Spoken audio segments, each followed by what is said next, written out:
I'm Welton Gaddy. Welcome to State of Belief, continuing coverage of the 2020 Democratic National Convention across America.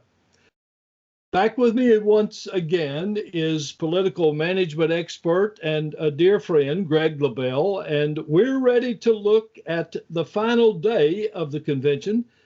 Greg, good to see you as always. Same here. I'm glad to see we both got the memo on the purple shirt. That's exactly right. That's good. I think before we go straight to candidate Biden, I want to just kind of click off some things that I enjoyed and ask you some that you do. I liked hearing Chris Coons. I have a great respect for Chris Coons, and I know he's been heavily involved in all of this. I appreciated the candidates who ran against Biden and what they were saying, and the looks on their faces and how they were saying it. I learned, as I always do, as well as get challenged, when John Meacham reflects on history and then lets history come alive. And then I'll listen to Glory every time I can hear it. It just always moves me. What about you? What do you just kind of click off the top of your head there? Well, I am going to start with Glory, where you ended, because that was just spectacular. It's such a beautiful piece, and it was so well done. It was quite remarkable. I have to give a shout out to the techies tonight. The people who put this thing together. 4 days of almost glitch free. The glitches, there were little tiny glitches, but nothing like we could have had. I mean, the folks who made this thing happen did a remarkable job. I was wowed for the 4 days, right through this evening. I think they made it work, and I'm sure they had plan B, C, D, E, F, and G, and it showed. It was extremely well done. So I almost said it last night, but I didn't want to jinx them. So I figured I'd wait till tonight to bring it up. They appreciate that too. I'm sure they do. So I figured I would wait. I agree with you. I think the candidates talking about the winner was something we've never seen before. And it was interesting. It was charming. It was enlightening, and it struck me as very sincere. I loved seeing Bernie Sanders. We have a very different relationship. He looked happier than I've ever seen him. I agree. Yeah. And I think he and the nominee have a relationship that's working. And that was quite obvious. That's why I give great kudos to Bernie. I have to say I thought now objectively this may not hold, but I thought my old boss Mayor Pete did a good job. I'm always impressed when I hear him speak. It's one of the reasons I went to work for him. I thought he was and he said some important things. He talked about the military. He talked about being gay. He talked about how much the country has changed. I loved what he said. When we think of how much the country has changed in the last 10 years, think of what we can do in the next 4. I thought was a really a powerful way to sort of think about it. And he's in many ways, sort of living proof of that. He said, when I was born, the idea that someone with my sexual orientation running for office, any office, would be laughable. So I think as someone who shares his sexual orientation, especially, I think I thought that was an important thing for him to say. I have to give a shout out to Braden from New Hampshire. Yes. That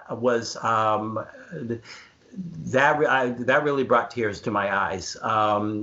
First of all, it was so emblematic, I think, of the kind of connection that Joe Biden is able to make with people. And I think we saw that through the weekend and through tonight. But I think Braden, what was he, 13?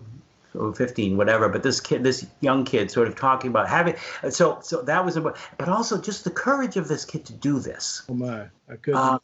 To stand, to stand before a national audience. It's bad enough to stand in front of your 7th grade classroom, so it was very powerful for me, and in some ways, I was looking for summaries tonight, I think, and Braden was a summary for me. He brought a lot of that sense of compassion and willingness, open-heartedness that they've been alluding to with the candidate all week to a real head. It was beautiful.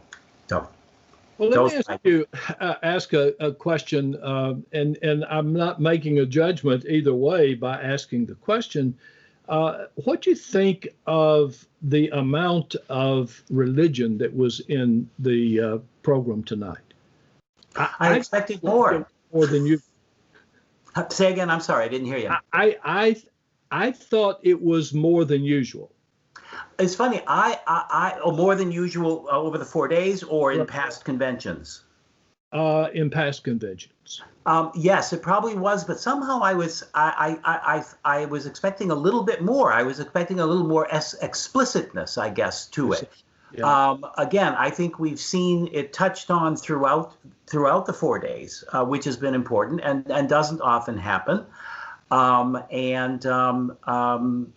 But somehow I was expecting a little bit more explicit reference tonight. Kamala Harris, I think last night, I think probably as we talked about last night, I think made some of the more explicit sort of connection with the language of faith and so on and so forth. And again, as I said, her reference to the beloved community and so forth, I think it was good. But yeah, I'd like to think the Democratic Party is from that abject fear of ever talking about faith. It's been stuck there for many, many, many years, and again, I give my former boss a good deal of credit for that. I think that Pete Buttigieg did a lot to help move us to the point where we can have that conversation, or have that as part of our conversation. All right, let's go to the nominee. How do you grade his performance tonight? I think it was a solid speech. I think it may have been one of Joe Biden's best speeches. He did a good job. We talked last night just before we signed off about what we thought he needed to do tonight, and I think he did it. He was very specific. He answered that question: how is my life going to be different with you in the White House than it is now? He talked about immigration. He talked about childcare. He talked about equal pay for equal work. He talked about climate change. He talked about jobs. I mean, it was all part of the speech of his vision of where he sees us going, but wrapped in the importance of compassion and listening. And I think that's the concept that kind of holds it all together. I think that has to be what brings this all together. And so I thought he did a good job. That was unfortunately that was one of the little glitches. I don't know if you noticed, but there was a dull hum, yes. An audio hum during the beginning, which they fixed at some point, and it sort of I hadn't really noticed it until they fixed it, but not a major issue. But again, it was unfortunate that it sort of happened there. I thought so. Yeah, I thought the speech was well constructed. I thought he did a good job. I'll leave it at that. And we can talk about other aspects. Did he bring together the always complicated agendas of the different parts of the party? I think he did, and I also think the managers of the convention did him a big favor by weaving that in all along. And again, that's something that Democratic conventions often are not very good at. Mm-hmm. I think we learned a lot from Barack Obama. We saw this in Charlotte. I remember turning to you at one point in Charlotte and saying, these speeches are tight, the messages are clear, they're connected. And I said, is this really a Democratic convention? And I think that the party has learned. I think that was a point where they sort of realized what they needed to do. I think that the format, the fact that we were doing this virtually rather than in a hall, made that both more important and I think easier to do. So I think Biden was helped in that final speech by there was a lead up to this speech, and I think that became very clear as we walked through the 4 days, and eminently clear as he spoke tonight to me. I want to ask you a question that I almost hesitate to ask because it could be misunderstood, but we so need love and empathy and care. Our nation is starving for that. And I think we have seen that throughout these days, and we've seen it in the right way. What I want to ask you is, can we overdo that? Can we be so caught up in trying to deal with what's been missing that we leave out some of the things that need to be known during the campaign? I think the answer to that is clearly yes. Again, I refer back.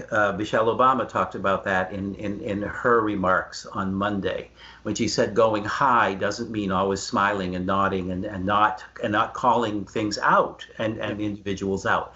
And I think that's at least a part of what you're talking about here. Yeah. And she was quite clear on that, and I think it was an important part of her speech, and that became clear. And again, I think we saw that at the beginning of Biden's speech tonight and Kamala Harris's speech last night. Yeah. Both of them were unsparing, appropriately unsparing in calling out this president and this administration for what's not happening. They talked about tonight. He talked about the tax cut for the rich. He talked about a number of issues. He talked about our relationships with our allies. He talked about his misuse of the armed forces in setting them against peaceful protesters. These are the kinds of things we have to talk about. They're not pleasant things. And I was going to say, but we have to talk about them. But I'm going to say they're not pleasant things, and we have to talk about them.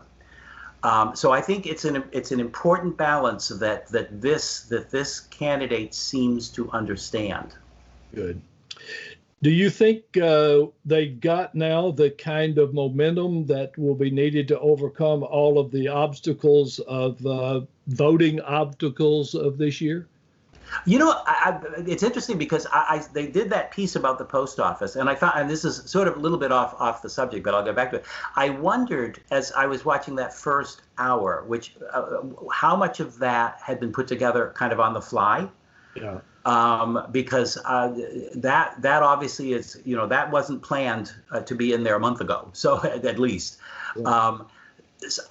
So they raised it as an issue. They continued to raise it. They kept talking about what is it, 30330? I will have it forever embedded in my head. I actually texted it last night to see what happens when you do. Now I get texts everywhere. So, but anyway, I tried it out. But I think they're not just saying don't forget to vote. They're saying you've got to have a plan to vote this year. And that's a very different and more specific and more immediate kind of message. Is it enough? No. We've got to keep this up. There's a lot of work. I was listening to David Plough's podcast today, and he was making that point. He said we gotta work on this, and he was sort of shaking his finger at members of Congress, saying, "You guys got to be on this, and you got to not let this go." And he's absolutely right. I think we all have to be on this. Voters, cities and towns and counties and states and Democrats in the Congress of the United States as well, because this is serious. And we can't just say, okay, we've taken care of it, because we haven't. Well, Greg, this has been a real pleasure. In the past few cycles, we asked for, but did not receive credentials to attend the Republican convention as well. But you know what? Now we don't actually have to have credentials to we can sneak under the tent this year at national convention, and so I thought we ought to do it. I think we need to cover that one as well, and I think that there are good ways that we can do that. What do you think? I couldn't agree with you more. I think that that we are in for a very different experience next week. And I think the contrast will be instructive, interesting and instructive. I think so. I think it would be a great thing to do. Greg Lebel is Professor Emeritus of Political Management at George Washington University and the veteran of several presidential campaigns, most recently working for Peter Buttigieg in New Hampshire. You all surely know that Greg and I have had a long relationship with each other, and I can assure you that even after we go off the air, we'll probably still go ahead and talk about a whole lot of other things, but it's been really good staying together, even if it's late, and talking about the things we've talked about. Greg, I really thank you for doing that. Thank you for inviting me back, Welton. It's always such a pleasure, and I'm looking forward to continuing this next week. Good. We'll have a convocation wrap-up this week on State of Belief Radio, so please tune in this weekend as you usually do, and you'll get some more of this and some other insights about what we have experienced this week. I'm Welton Gaddy. Thanks for watching.